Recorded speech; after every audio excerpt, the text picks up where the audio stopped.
Remember, kids, sideways for attention, long ways for results. End it. I'll have to ask my accountant about that.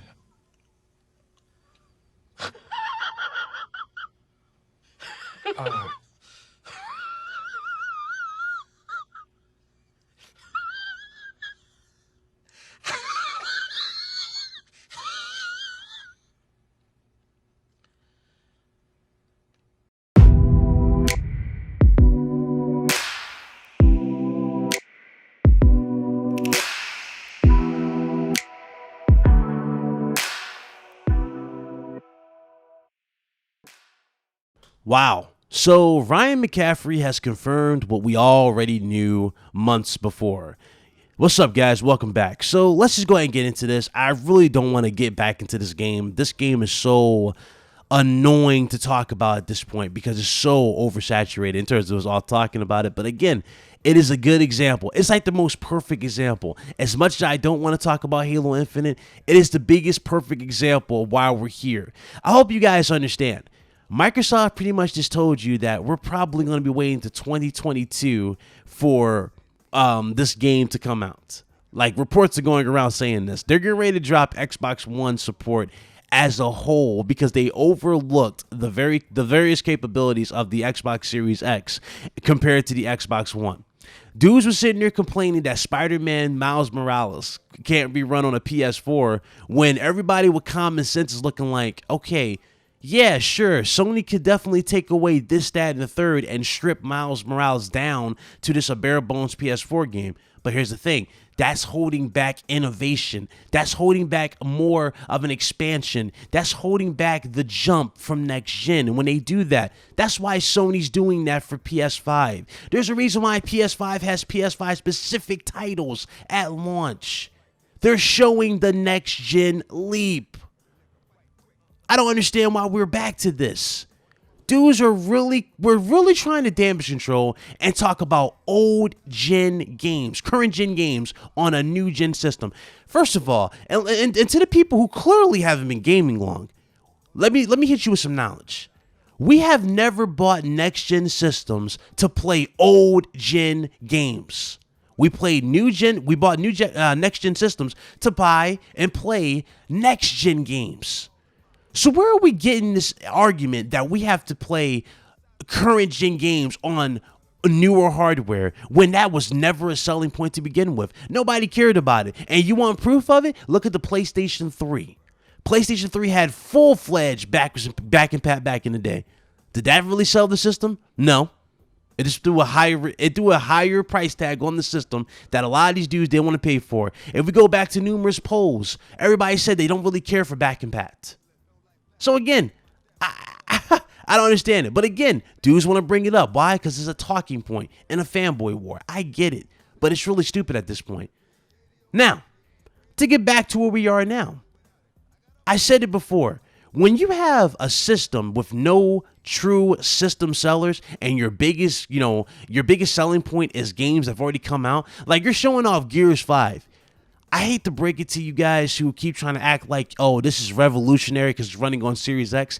I have played Gears 5 at over 200 frames per second on my PC here. I ran at ultra settings. I've already experienced Gears 5 in its complete form. I'm happy for you that you're getting an upgrade, right? But Gears 5 is already something that's out. It's nothing new. You need something new for Series X. And the game that you had that was new suffered because of this whole attachment to current gen games and the system. So Microsoft wanted to scale all their games back to work on Xbox One because of the quote, nobody gets left behind. And I'm sitting here like, yeah, that's not going to end well. It's not. Dudes saying, oh, you guys just want to hate on everything they're doing. Do you see why we're saying what we're saying now? Do you see why we're saying? Not only, oh, you don't see what I'm saying? Okay, let's go to Ryan McCaffrey. Let's put this on the screen right now. Ryan McCaffrey came out and said this on Twitter. I was wrong to drink the current gen won't hold next gen back Kool-Aid. I've talked to enough people now. It might make sense for some games, but not AAA. system seller kinds of big budget productions. Cut bait on the old hardware. I want to see what the new stuff can do. Yeah, I agree. Now, when he means by cut bait, and he's saying he didn't expect us to see this on the AAA side of the games, he's talking about Halo Infinite. Halo Infinite, when we first saw it, I thought that was running on an Xbox One. Honestly. That it's not a good showing. And now with them cutting back the production, or not production, but them considering cutting Xbox One out the picture, I guarantee you Xbox One, or the game in general, Halo Infinite on the Xbox One, but really Halo Infinite in general, right? Halo Infinite is probably not going to come out until 2022. They're already talking about this. This game might get delayed to 2022 because they're cutting back so much. I'm just saying, man. I'm keeping it 100. You dudes are too busy looking at spec sheets. And let me tell you something. If you care this much about spec sheets, why aren't you on PC? I don't get this. I see more dudes put out articles for RDNA 2. I see more dudes talk about 12 T-flops. I see dudes talking about compute units. I see dudes talking about ray tracing. And not a single one of these dudes are into PC gaming. When you talk about PC gaming, they complain, they cry, go, well, it's not a fair comparison. But I'm sitting there going, but you're using the PC logic and the PC conversation in a console war. Clearly, it does matter to you if you want to use it in this type of a sense. I said it before. You need new system sellers. Halo, Gears, and Forza ain't going to do it. And ironically, Halo, or not even Halo, but not just Halo, but Forza, it's not at launch. Gears is not at launch.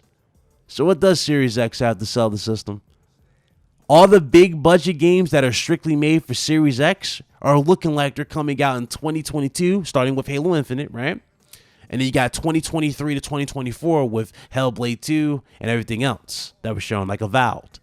But you're not getting that next-gen showcase until a few years out. Just goes to show how unprepared Microsoft is.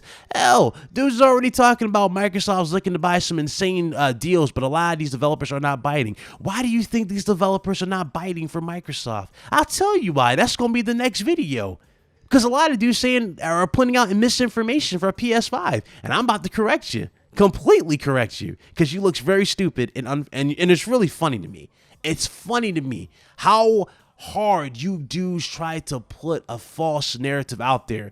Dudes put out fake outrage for Spider-Man. Notice how the fake outrage is dead because of Avengers not being a good game. But remember, it was anti-consumer. Yeah. The fake outrages that you guys start over this console war is ridiculous. It's stupid. Not a single one of you dudes are holding Remedy responsible for the whole controlled definitive edition thing. Yeah, I see no effort. I don't see the same energy for you paying for online. I don't see the same energy for PC gamers having to pay one subscription fee to play all their games, to play all Xbox games, while you have to pay damn near two. Come on, man. Step it up. Step it up. If you guys really care about the improvements of next gen, if you care about the improvements of gaming, I expect you to step it up and really stand by what you believe in. But until then, I don't believe anything that comes out your guys' mouths, because all I see it is as a front, and I will forever see it as a front. It's a joke. Anyway, that's my take, man. That's my take. I'm not even upset. I'm not angry. I am very disappointed in the Xbox dudes who are pushing narratives. I am very disappointed. You dudes went from being, oh, yeah, PlayStation dudes are the worst because, this, that, and third. They care about this. And then as soon as you get power, you guys go into damn PC territory talking about T-flops and CUs. Now, all of a sudden, that doesn't matter. Or, no, that still matters because you have the advantage. But when it comes to games, your excuse is, that's current gen. That shouldn't be an example. The goalpost moving never ceases to amaze with you dudes. It never ceases to amaze. And it really does. It hurts. It hurts that I gotta see this. It hurts. It really does. I was expecting so much for Xbox Series X, and I still do expect more out of Series X. Series X is a good system. But the thing is, I don't see a future for Series X at this point. I don't. I see the same nickel and dime shit that they've done this gen going into Series X, until eventually where Series X is going to be looked at as an afterthought. And I promise you, that is their goal. Series X is going to be looked at as an afterthought. Hell, if it isn't already looked at as an afterthought, it will be in the coming years. I promise you. Microsoft is looking into Game Pass. Dudes do more talk for Game Pass than they do for the system now. You know? People talk about Ratchet and Clank being a launch exclusive for PS5, Miles Morales being a launch exclusive for PS5, and, you know, Demon Souls. You know what dudes are talking about to counter those three bangers to sell a console? Game Pass. Well, I have Game Pass. Game Pass gives me this. That's a better value. I'm on a budget. You're on a budget, but you're hyping up a system and saying that this system is more powerful than a $1,000 graphics card, but you're on a budget. Interesting. I'm getting real tired of this narrative. I really am getting very tired of this narrative. It's very stupid. It's frustrating and it's stupid. It's dumb. Stop. You look dumb. You look ignorant. And at the end of the day, all the PlayStation dudes, regardless if you like them or not, they're laughing at you. Let me tell you why. Because Xbox has become the biggest meme of 2020. It started with Halo Infinite. Now they're looking at the box. People are tearing into the box now. And the sad thing is, Series X is a very capable machine. It's a beast. But there's nothing out to showcase the power. There's nothing. And to the people who are throwing around Hellblade 2 and Avowed and what was the other game they were showing around? Avowed. They were showcasing Forza, right? Saying that, oh, see, your PS5 doesn't look better than that. No shit, it's CGI. I can show you some PS3 CGI trailers that'll make the Xbox give the Xbox a run for its money. What are we doing here? CGI is not gameplay. CGI is not a representation of gameplay. What you guys saw with Hellblade 2 is not a representation of gameplay. It's not. That's all for pretty visuals and marketing. That's it. Stop. Enough. Anyway, that's it. I'm signing out. Y'all have a good one. Deuces.